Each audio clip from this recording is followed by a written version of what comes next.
In seminary, I took a class called Theories of Change. And it was one of those courses that you could take that was pass-fail. I don't know if any of you have taken one of those courses. So instead of getting an A, B, C, D, or an F, there are only two options. So either you did good enough that you passed the class, or you really didn't get it. and you got a fail. Well, this class was fascinating. It was filled with, as the title suggests, different theories of how to go about changing not only the world, but ourselves. And these theories that we studied came from great minds of the 21st century, including Paul Tillich, Martin Luther King Jr., Bell Hooks, and Mircea Eliade. Now, each of these theorists suggested a way in which they saw that the world was fragmented or broken. And they offered a way of seeing how that fragmentation or that brokenness could be addressed. And so each of them offered in their own little way a way about going into the world and changing the world.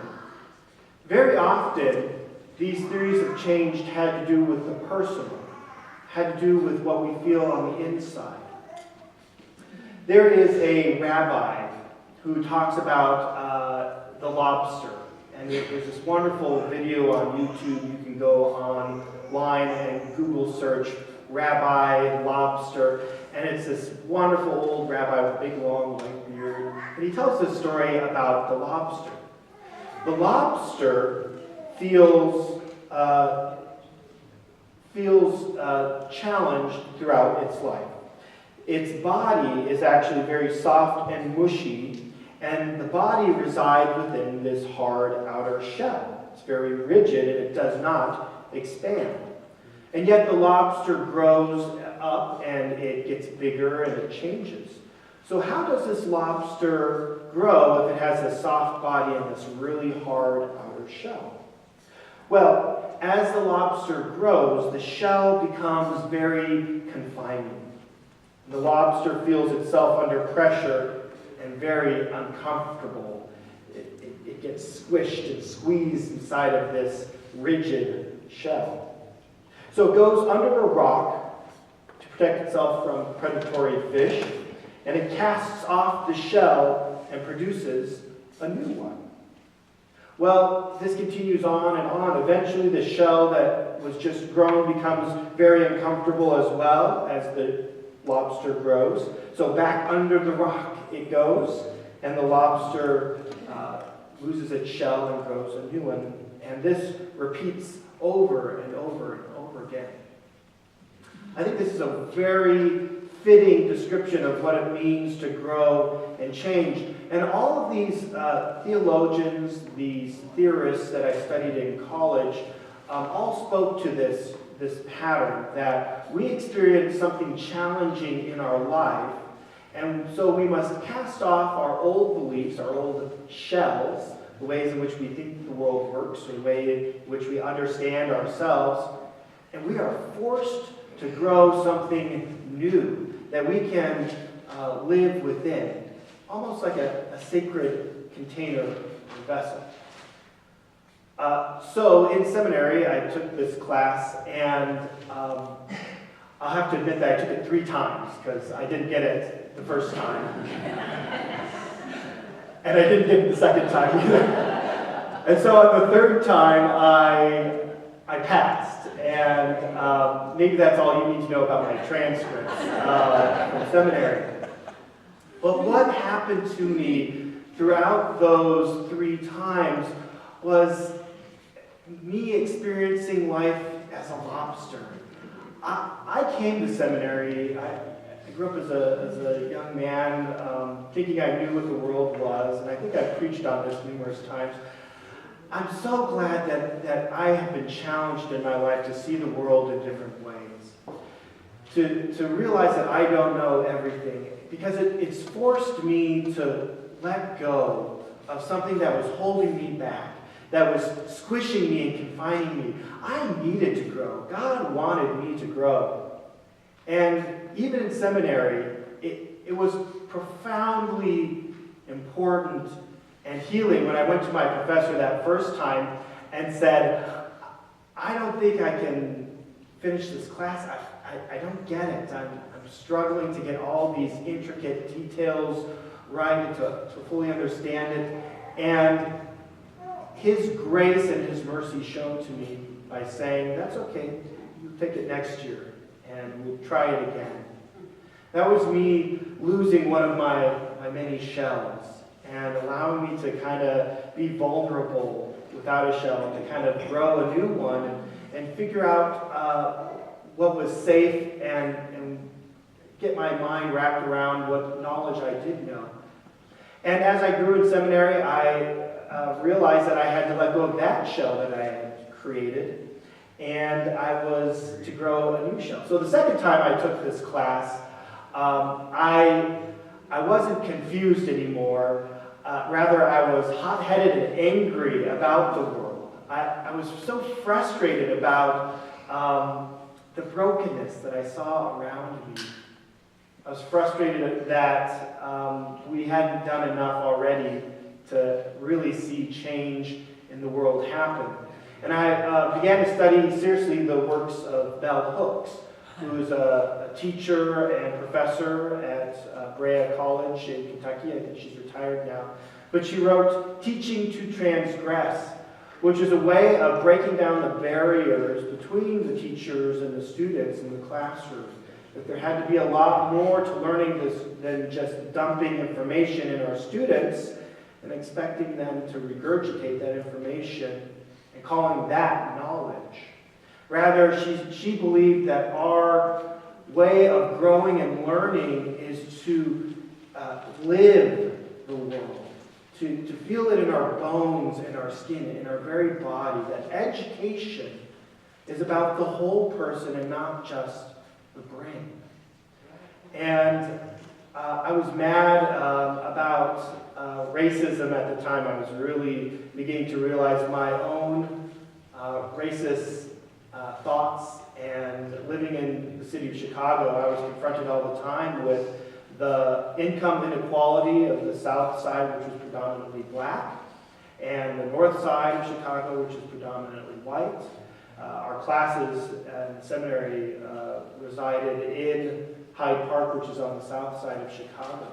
So I live in this very nice north neighborhood in Chicago, and then I commute about half an hour to an hour to seminary, and you could see block after block the changes that occurred as the neighborhoods became less white and more black. I was mad about the world that we couldn't come together and reconcile ourselves. I kept reading Martin Luther King Jr. and saying, why wasn't that enough? Why couldn't we have come to a place of good understanding and healthy community with one another? Well, the journey that we take for change and transformation is not something that happens in a single moment. If it was enough for the lobster to learn one thing and then the world would be great, it would only need to have one shell, or maybe not even a shell at all. It would need nothing to grow into. But we are forced to grow and change, and that's an important aspect of the way that God has created us. The third time that I took the class, I fully let go of all of the expectations that I had with what I was supposed to learn, or what I thought I needed to know in order to pass, and instead I lived the class. I soaked in every single moment, all the words of the professors, and then after class I engaged my classmates and we talked about the stories and the theories, and my classmates showed me what they felt these theories of change meant for their lives. And at the end, I wrote my final paper on bell hooks. And in that paper, I spoke about those two times that I felt like I had failed because I didn't pass the Theories of Change class. And I said, those failures were so important. Because without those failures, I would have still been hanging on to the myth. I don't know, I don't get it. And you wouldn't want to hire a minister that's like, I don't know what to say about this. God, Jesus, the Holy Spirit. I had to let go of that fear of not knowing what I needed to know. And the second time, I had to let go of my anger about the way that the world was. That we couldn't just get in there and fix it. I think sometimes when we're really young and eager and we see the world as this wonderful big playground that we get to change and mold and shape. And then after several years, we become disappointed because those changes that we have believed so deeply in and worked so hard to advocate for, they haven't come about in the grand global scale that we want. It's easy to get a little disappointed, a little angry, a little frustrated. I had to let go of that. Thank God I did. Because the third time when I passed, I realized how much I needed those challenges, those failures, to help teach me to grow and become the person that I am today. The story about the lobster is that it is okay to crawl under a rock and to make ourselves vulnerable. To realize that we don't have it all, that the world that we knew isn't big enough for us or the ideas that we are to learn. It's okay to grow a new shell and to live fully into it, to even expand beyond it, to overfill it, so that we are forced to let that shell go and crawl back under a rock. This is a pedagogy. It's a process by which we grow and we become disciples of the living God. When we do so, we live into the Holy Spirit. The Holy Spirit is that element of our lives which comes in like a rushing wind, fills our eardrums, makes our blood rush to the surface, takes our breath away, and makes us realize that we are but flesh and bone. And that there is more to this life, and this world, and this realm than we will ever be able to grasp and handle.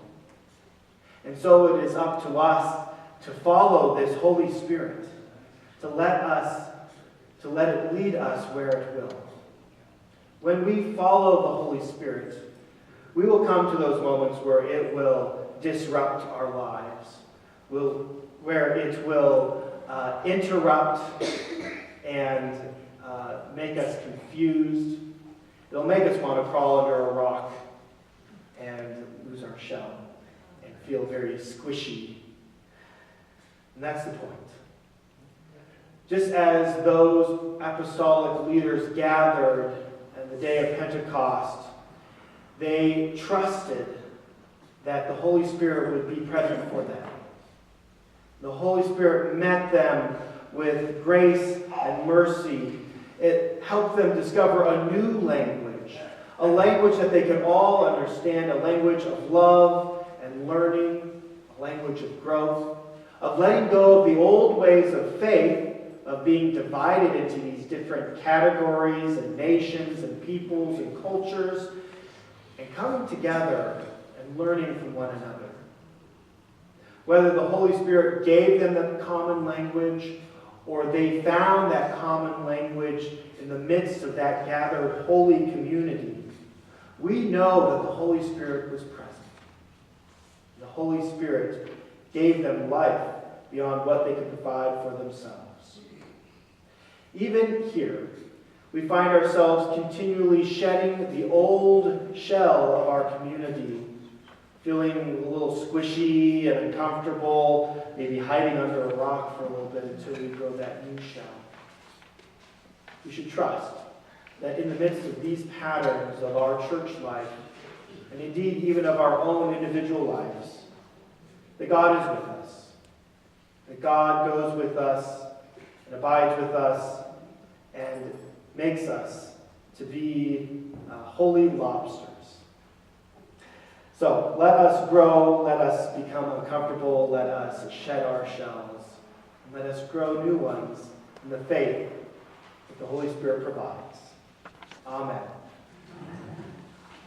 Let us turn to singing our song found in the Sing, Prayer, and Praise book.